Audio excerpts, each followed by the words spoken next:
শুভেচ্ছা জানাচ্ছি বাংলাদেশের ঐতিহাসিক নির্বাচন এবং ঐতিহাসিক ভোট এবং আমার জন্য এটি বিশেষভাবে গুরুত্বপূর্ণ, কারণ আমার এই ৩৩ বছর বয়সে জাতীয় নির্বাচনে কখনো ভোট দেওয়ার সুযোগ হয় নাই।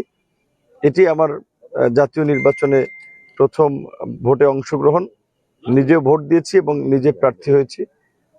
2019 সালে 28 বছর পরে ডাকসু নির্বাচনে ভিপি পদে নির্বাচিত হয়েছিলাম, প্রার্থী ছিলাম।